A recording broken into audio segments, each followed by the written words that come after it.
I hope you're having a good day. My name is Nathan Brummel, and today we once again take a look at the thought of Calvin Seerveld on Christian aesthetics. We had an introductory talk in which we talked about the life, a little bit of the biography of Calvin Seerveld, who was a professor originally at Trinity Christian College in Palos Heights, Illinois. And then in the last talk, we began to talk about some views of art that Seerveld rejected, views of pseudo-Christian art and a Roman Catholic approach to art. Today we're going to begin to look at his definition of what Christian art is. What is authentic Christian art? The authentic Christian art that we are discussing in this talk is Seerveld's definition of what good art must be like ideologically for it to qualify as Christian art. Seerveld defines Christian art as products that are, I quote, marked by compassionate judgment, aware of the world under Jesus Christ's rule. That comes from his book Rainbows for a Fallen World, page 185. Now, what is striking is that this definition has two components in it. First of all, there's talk about compassionate judgment on the part of Christian art. The second thing that's striking is that he talks about it should be art that makes people aware of Christ's rule. Now, what strikes me immediately is that this definition, of course, connects in with Neo-Calvinism or Neo-Kuyperianism, which emphasized the reign of the Lord Jesus Christ over every area of life. It makes us think of Abraham Kuyper's Stone Lectures, in which he talks about art. The other part is interesting because Seerveld talks about how Christian art should somehow show compassionate judgment. That's very interesting. Now, how should this definition of Seerveld be understood? What are we to think of a definition of what authentic Christian art is that deals with art being compassionate and also acknowledging the reign of Jesus Christ?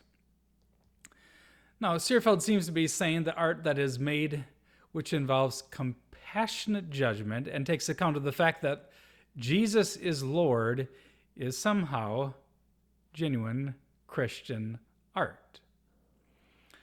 The whole concept of compassion implies that one acts in a loving manner towards something, either the object or the people in the artistic work. Just like his earlier claim that art is worship, the claim that art is marked by compassionate judgment seems to be quite broad, doesn't it? It's quite a broad statement about what art might be. Christian art might here be limited to certain things that only show compassion rather than just pure justice. Does Christian art need to show mercy rather than sometimes, I guess, the justice of serious consequences? And why would that be? Now I realize anytime that you try to define something, you're going to run into challenges. Trying to define God, for example, is in some sense an impossibility, because where do you start? Where do you end? Just like, how do you define the covenant of grace, which is so rich and multifaceted? How do you define what Christian art is when there are so many different kind of Christian artists who are doing work in all different fields? How could you begin to come up with a definition? Now, I suppose one thing you can do is you can come up with some nice thematic ideas, which can be part of almost a thematic definition, and say that's what Seerveld is doing here. But it seems strange to say that art should involve compassionate judgment. Why? Given our fallenness, are we going to always have compassion on the objects we might draw or paint? And wouldn't that be more of a spiritual realism then, when at times we're not feeling very kind, to paint pieces that reflect that same struggle we're having? Must art have some sort of nice lovey-dovey sort of attitude towards the world and everything that occurs in it? That seems strange. Now, abstract art also doesn't seem to involve much in the way of compassionate judgment or even much awareness of the fact that Jesus Christ is ruling. That tells me that Seerveld is certainly giving some type of limited definition of what Christian art is, because he certainly is a supporter of realistic Christian art. At first glance, so it seems that Seerveld is narrowing down his idea of what good art should be by his definition of what Christian art is. But I think he is trying to make a valiant effort in defining what good Christian art is. And it seems to me that there are a lot of things we could say. If you would ask me to try to define what good Christian art is, I would say, well, good Christian art, for one, is art that does acknowledge the goodness of the creation. I might also say that good Christian art reflects God's law. I might also say that good Christian art can display grace, but at other times it might display justice. And then I would just be getting started.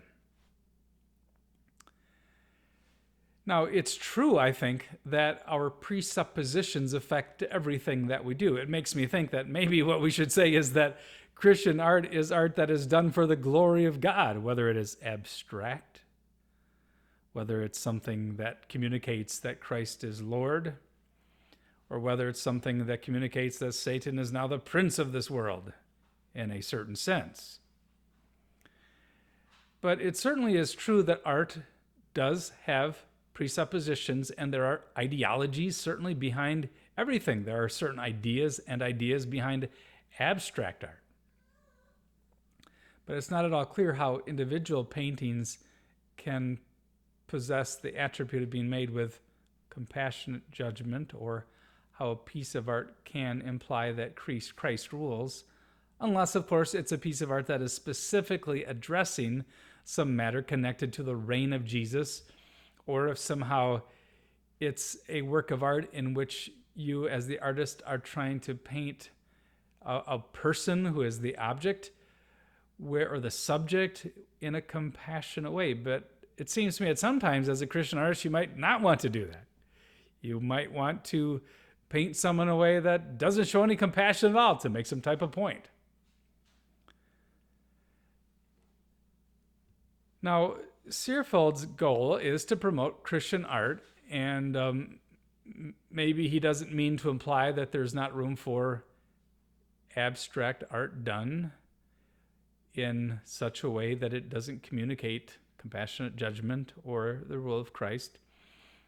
But what I think he is doing something right in that he's pointing to the fact that there are ideological traditions of art. I've been over to the Ukraine, and there, if you go to the World War II Museum in Kiev, you'll discover Soviet-era art. And in Soviet-era art, you will discover, of course, that there's all kinds of ideology behind it. And then while I was also in Kiev, I went to the famous monastery there.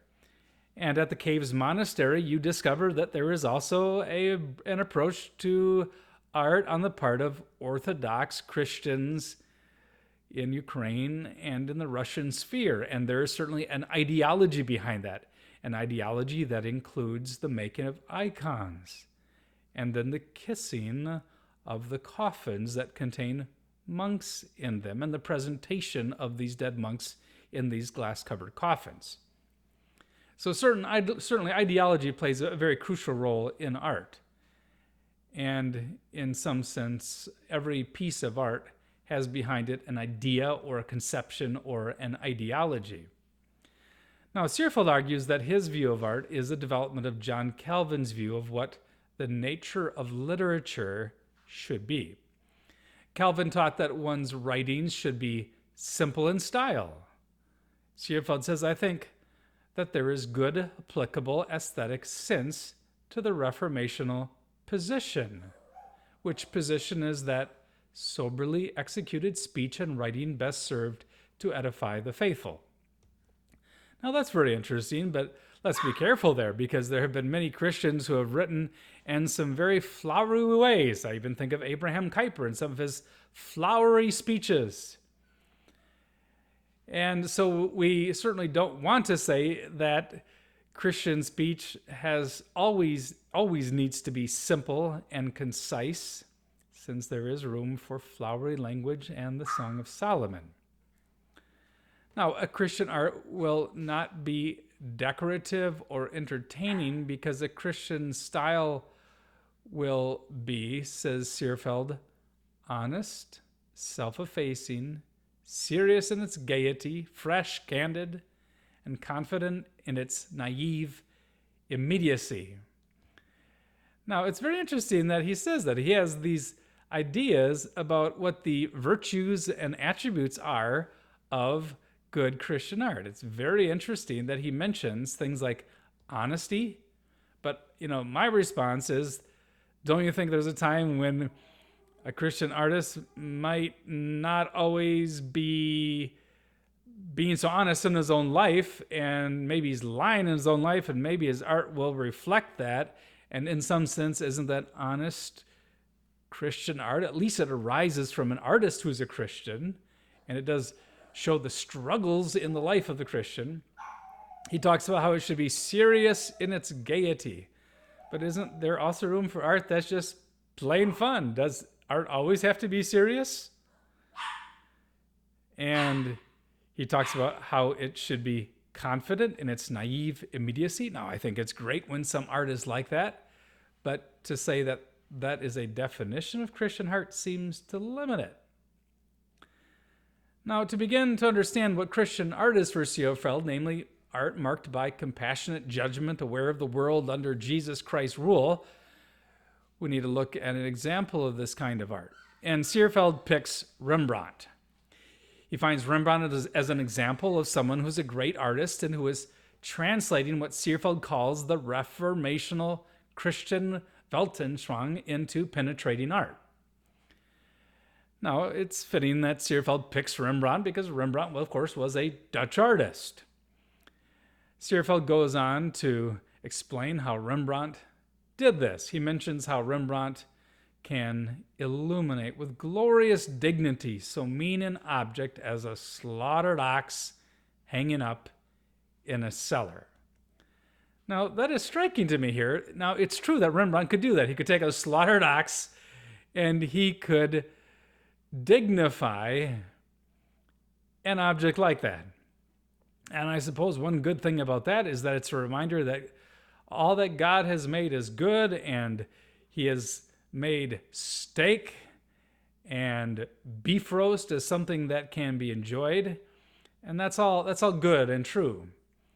But isn't there also a time for a Rembrandt or another person to portray something in God's world without dignity, because that's precisely how people treat it, or to make a point? Seerveld also tells of how another of Rembrandt's paintings, which is of 5 bankers, can immediately be seen to be emphasizing the banker's thriftiness. What a Dutch sort of thing to have happen. Apparently, Seerveld takes this to be a positive ethical statement. And it's true, there is the virtue of thriftiness. But of course, that virtue of thriftiness, of course, can also quickly move into a person and bankers being miserly and unwilling to give loans to needy Dutchmen who probably need the money, and they probably will be able to pay it back. Now, Seerveld thinks that the lighting and shadows in this painting of the 5 bankers bespeaks the deep providing comfort of Christ's grace to men.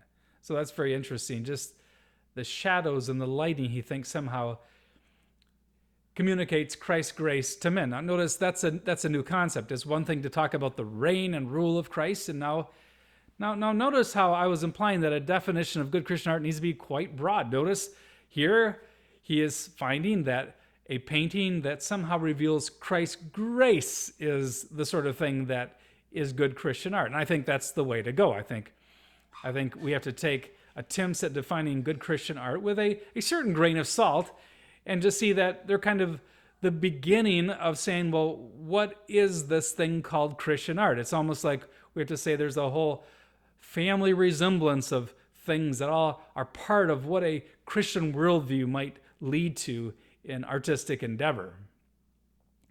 Now, all of these examples that Seerveld finds in Rembrandt show the world in a rather positive, ethical, or sensuous light.